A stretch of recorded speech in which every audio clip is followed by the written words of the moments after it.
Today we're doing 8.1b involving properties involving products. We are going to get to some tomorrow involving division as well.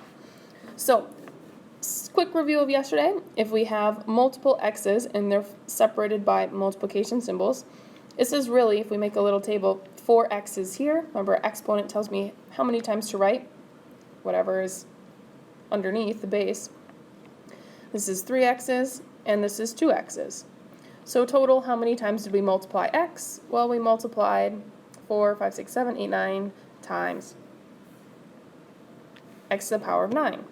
Our shortcut way of doing the same thing was simply adding our exponents. 4 plus 3 plus 2 gives us 9. So this way we add our exponents, but over here, whatever's in our parentheses, we could write 4 times. We could write b to the third, b to the third, b to the third, b to the third. And each of these is really 3 b's. b times b times b, b times b times b, b times b times b. So how many b's do we have all together? Well, 3, 6, 9, 12. We have b to the power of 12, which we could get by adding our exponents here, 3 plus 3 plus 3 plus 3, or if we look at our original, 3 multiplied by 4.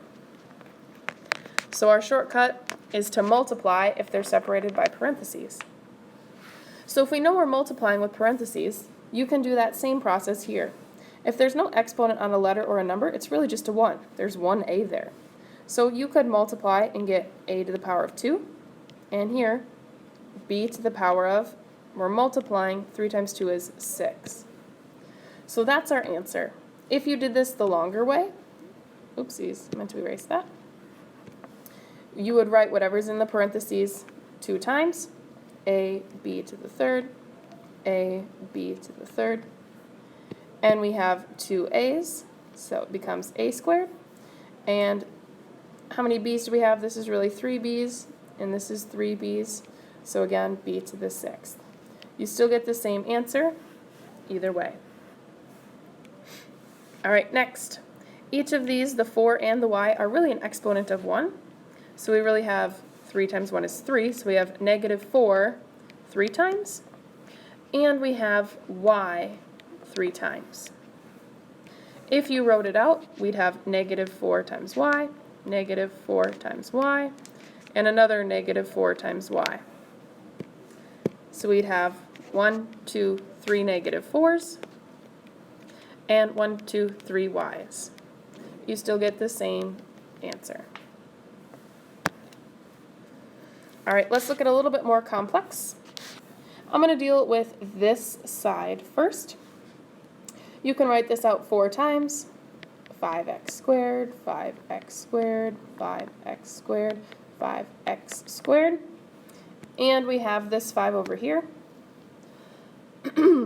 If you want to use the shortcut, this is 5 to the power of 1, multiply and multiply, you get the same answer. So if we first look at how many 5's we have 1, 2, 3, 4, 5 5's that we multiplied. That is not 25. This is 5 times 5 times 5 times 5 times 5. And then how many x's do we have? This is really 2 x's, this is 2 x's, 2, and 2, so all together we have 2, 4, 6, 8 x's, x to the power of 8. If we did this the short way, I'm going to just write the same problem here. Oops, to the power of 4. This is to the power of 1, so we would have gotten 5 times 5 to the power of 4, and then multiplying these as well, x to the power of 8. And since these are all 5's, there's 1 5 here and 4 more. That gives us 5 5's. Remember, add your exponents if they have the same base. You get the same answer as up here. All right. This is multiplied. Oopsies. We have negative 10n to the power of 2 and negative 4n to the power of 3 times. This is one, since we don't have the same thing in our parentheses, I'm going to multiply out this set of parentheses 2 times. So we have negative 10n, negative 10n, And I'm going to multiply this out 3 times.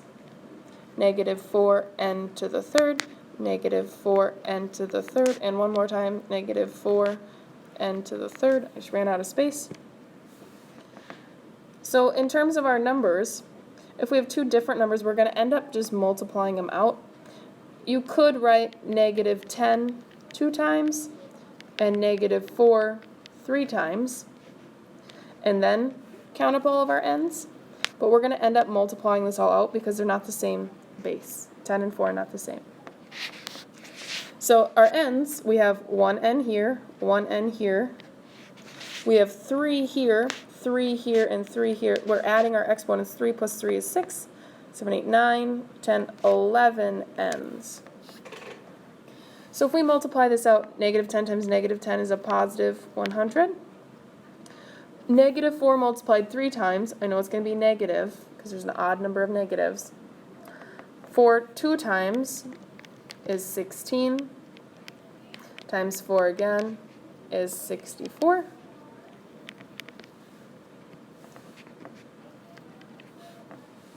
So 100 times negative 64,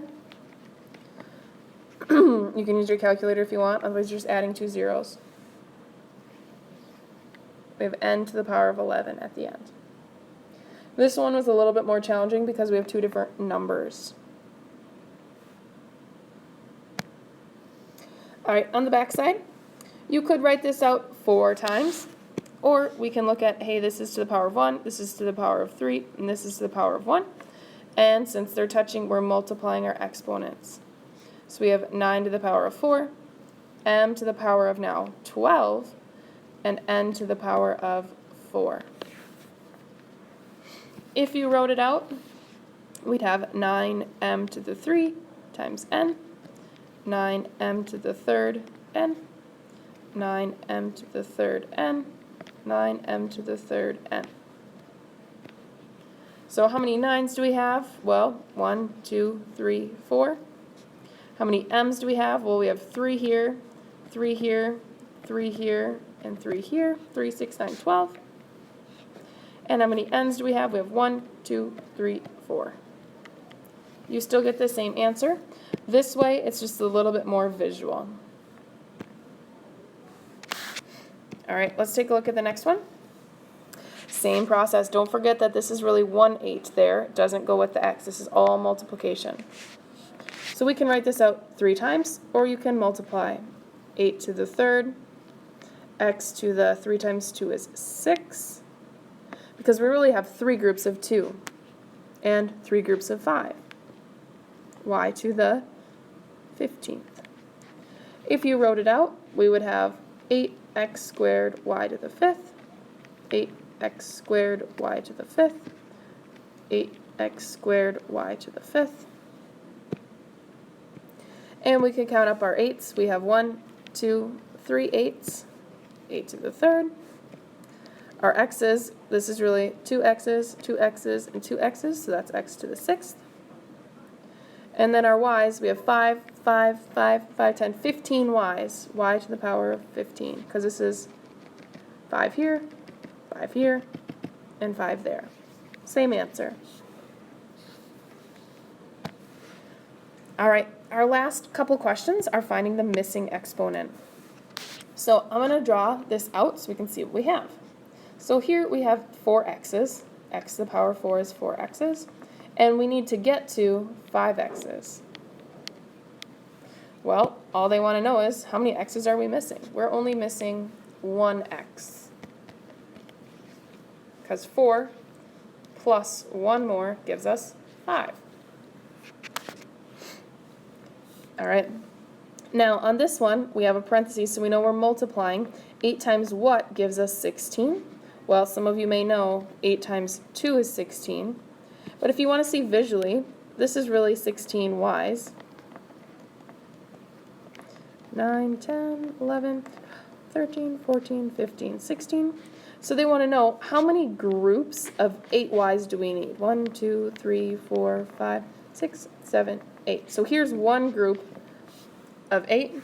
How many groups of 8 do we need to get to 16? Well, 8 and another 8 would give us 16. So we need 2 total groups.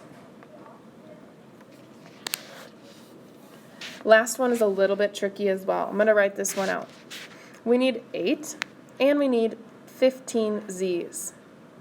I know we're going to have 3 groups, so I'm going to write the z's in 3 groups. 1 group, 2 group, 3 groups. 1, 2, 3, 1, 2, 3, until I get to 15. 1, 2, 3, 1, 2, 3, and that's 3 times 5 is 15 there. So we're going to have 3 groups. 1, 2, 3. Each group has a 2 in it, because there's 3 2's. And we know how many z's go in each group. Well, over here we separated out. If we have 3 groups, wouldn't we have 5 times 3 to get 15? So z's, we would need 5 z's in each group. So if you look at our original question here, 3 times 1 is 3, so we have 2 to the 3rd, and we have z to the 15th. That's what we're trying to get to. We know what times 3 is 15. Well, 5 times 3 is 15. So they are asking us how many z's are in each group here. And some of you may be wondering, well, why do I have 2 to the 3rd and not 8? Well, 2 to the 3rd is 8. 2 times 2 is 4, times 2 again is 8. Use your multiplication trick. What times 3 is 15? Well, 5. All right, your homework is 8.1b. You do have a couple missing exponent problems on the bottom.